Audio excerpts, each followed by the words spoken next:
तो अभी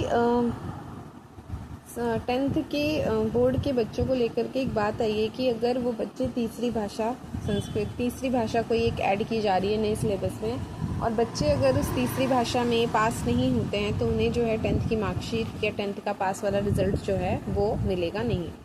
ठीक है। ये चीज़ें तब की जा रही हैं गवर्नमेंट के द्वारा या एनसीईआरटी के द्वारा या सीबीएसई के द्वारा, तब की जा रही हैं जब हमें ये अच्छे से पता है कि बच्चों के लिए आज के समय में पढ़ाई बच्चों के लिए फॉर्मेलिटी हो गई है। वो मतलब उनके माइंड में ये चीज़ ये बात फिट बैठ गई है कि स्कूल की पढ़ाई सिर्फ और सिर्फ एक फॉर्मेलिटी है, उससे ज़्यादा कुछ नहीं। वो इसलिए क्योंकि वो चीज़ों को देख रहे हैं, वो ये ऑब्ज़र्व कर रहे हैं कि लोग बिना पढ़े हुए आजकल, अगर हम सोशल मीडिया को ही देखें वहाँ पे जो लोग जैसे लोग जिस तरीके से फेमस हो रहे हैं, पब्लिसिटी पा रहे हैं, है ना, नई अचीवमेंट्स पर जैसे भी अपने जो भी नई चीज़ें शुरू कर रहे हैं उससे वगैरह, तो उससे बच्चों के दिमाग में ये बात बैठ रही है पूरी तरीके से कि पढ़ाई सिर्फ और सिर्फ एक फॉर्मेलिटी है, उससे ज़्यादा कुछ नहीं है। ऐसे में सीबीएसई और एनसीईआरटी के द्वारा, ये सरकार के द्वारा ही बच्चों के ऊपर तीसरी भाषा थोपना ही कहूँगी मैं एक तरह से, थोपना कि अगर आप उस तीसरी भाषा में पास नहीं होते हो तो आपको 10th की मार्कशीट या 10th का रिजल्ट नहीं मिलेगा। ठीक है। आप बच्चे तो यार हिंदी इंग्लिश ढंग से नहीं पढ़ते, बच्चों को अब हिंदी भी, नॉर्थ इंडिया के बच्चों की अगर बात करें उन्हें हिंदी भी सही से लिखनी नहीं आती है। ठीक है। उन पर तीसरी भाषा और उसका भी वो है प्रेशर कि उसमें भी पास हो तुम। ठीक है। मतलब बच्चों के ऊपर पढ़ाई को लेकर के भी पहले तो फैमिली के द्वारा फ्रीडम नहीं मिलती है ना, स्कूल भी अब वही करे जा रहे हैं। ठीक है। थोड़ी सी फ्रीडम देते हैं, फिर वही पिंजरा उनके कैद का फंदा उनके गले में डाल देते हैं। ठीक है। थोड़ा सा ये हुआ था कि बच्चे जो हैं अपने हिसाब से ग्रेजुएशन वगैरह की पढ़ाई कर सकते हैं, किसी कोर्स को अगर उन्हें वो पसंद नहीं आ रहा तो छोड़ करके दूसरा कोर्स ज्वाइन कर सकते हैं, थोड़ी सी ये चीज़ आई थी। लेकिन ये तीसरी भाषा का वाला पट्टा जो है फिर उनके गले में डाल दिया, और उसमें फिर ये प्रेशर भी कि वो बच्चे पास भी हों। तो मतलब अपनी फ्रीडम कोई है कि नहीं है? कम से कम इंसान पढ़ाई तो अपने हिसाब से कर ले, उसे जिस फील्ड में जाना है, जिस सब्जेक्ट को पढ़ने का मन है, उसमें भी अगर वो आराम से पढ़ाई नहीं कर सकता तो क्या सीखेंगे बच्चे, क्या पढ़ेंगे, क्या जानेंगे? सच में समझ में नहीं आता। हर चीज़ में प्रेशर, हर चीज़ में बंधन, हर चीज़ में ये चीज़ कि इस हिसाब से चलो, हमारे हिसाब से चलो, हमारे हिसाब से पढ़ो, कहीं पे कोई फ्रीडम नहीं। अभी मैं कल एक थिंकर को पढ़ रही थी, आई थिंक थिंकर थे, तो एक वेस्टर्न थिंकर ही थे। किनको पढ़ रही थी मैं कल? शायद से लॉक को पढ़ रही थी। हाँ, लॉक को पढ़ रही थी, तो लॉक के बारे में ही था, जॉन लॉक। हाँ, जॉन लॉक को पढ़ रही थी। एंड जॉन लॉक को पढ़ने की जैसे मैं पढ़ रही थी, मतलब उन्होंने जो था, तो कल मैं एक वेस्टर्न थिंकर को पढ़ रही थी। उन वेस्टर्न थिंकर की जो पढ़ाई थी, उन्होंने पहले बीए किया, फिर एमए किया, फिर उन्होंने चिकित्सा शास्त्र की पढ़ाई की। उन्हें चिकित्सा शास्त्र में ज़्यादा इंटरेस्ट आया, फिर उन्होंने डॉक्टरी में चले गए वो, फिर उसके बाद उन्होंने उसके बारे में काफ़ी रिसर्च वगैरह लिखी, जो भी किया। तो मतलब यार पढ़ाई को लेकर के इतनी फ्रीडम तो होनी चाहिए ना कि इंसान का जो मन करे, बच्चे का जो मन करे वो पढ़ सके, किसी भी फील्ड में जा सके जो उसका पढ़ने का मन है।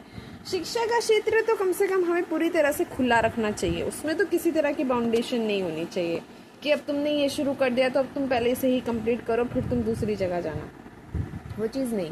बच्चे का जिस क्लास में बैठने का मन करे उसे बैठाओ, जिस सब्जेक्ट को पढ़ने का मन करे उसे समझाओ। क्या है बाउंडेशन कि तुम इसमें हो, तुम इसके हो तो तुम्हें यही पढ़ना चाहिए, तुम यही पढ़ोगे। फिर फैमिली का प्रेशर कि तुम्हें ये सब्जेक्ट पढ़ना है ताकि तुम इस फील्ड में जा सको, तुम्हें साइंस पढ़नी है ताकि तुम डॉक्टर बन सको, तुम्हें ह्यूमैनिटीज़ पढ़नी है ताकि तुम IAS PCS बन सको। मतलब यार किसी भी मामले में बच्चों के पास आज के समय में अपनी कोई चॉइस है ही नहीं। ठीक है। पढ़ाई में उनकी कोई चॉइस नहीं है, जॉब में उनकी कोई चॉइस नहीं है, खाने पीने के मामले में उनकी कोई चॉइस नहीं है, पहनने के मामले में उनकी चॉइस नहीं है, शादी के मामले में भी उनकी चॉइस नहीं है, रहने के मामले में उनकी चॉइस दे रखी है हमने उनको, कुछ सिर्फ बांध रखा है, जैसे जानवरों को बांध के रखते हैं। हमारे हिसाब से चलो, हमारे हिसाब से करो, हम जो कहते हैं वैसे करो, क्योंकि हम तुमसे ज़्यादा एक्सपीरियंस्ड हैं, हमने तुमसे ज़्यादा ज़िंदगी देखी है, हमने ये बाल वैसे ही सब धूप में सफ़ेद नहीं किए, फलाना टिंका, इतना तरह का ज्ञान है भगवान। एक ना फ्री एटमॉस्फेयर चाहिए होता है अपनी इच्छा से।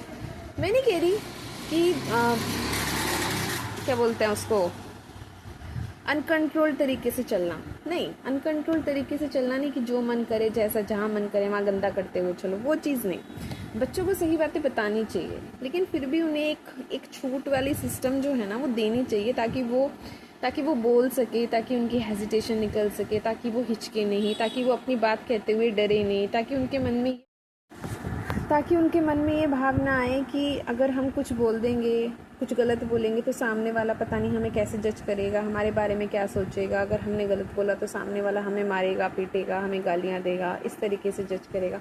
तो यार बच्चों के मन में वो भाव नहीं आना चाहिए, क्योंकि जब उनके मन में ये भाव आ जाता है ना तो वो बोलने में डरते हैं, वो हिचकिचाते हैं, है ना।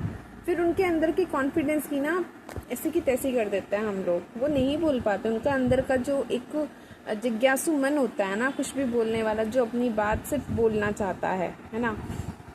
सही गलत पहले उसे बोलने तो दो यार, सही गलत तो तुम लोग उसे बाद में बताओगे, या पहले उसके अंदर ही डरी बिठा देंगे, नहीं तुम बोलो मत, तुम बोलोगे तो उल्टा पुल्टा ही बोलोगे। सबसे पहले ना मुझे लगता है बच्चों को इतनी छूट देनी चाहिए, कम से कम उनको उनके माइंड में इतनी फ्रीनेस तो होनी चाहिए कि वो अपनी बात बोल सकें, है ना।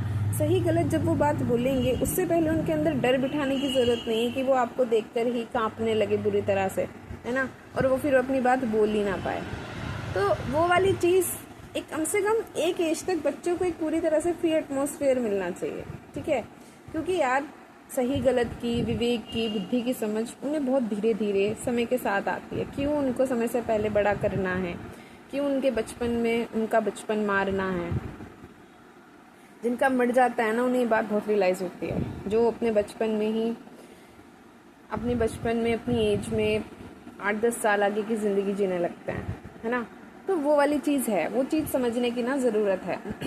क्यों उनका बचपन मारना है, उनको ये बता कर कि तुम्हें आगे के उस ज़िंदगी के लिए अभी से तैयार होना है। क्यों तैयार होना है भाई, क्यों तैयारी करनी है, वो भी उस घटिया सी ज़िंदगी के लिए जिसकी कोई वैल्यू भी नहीं है।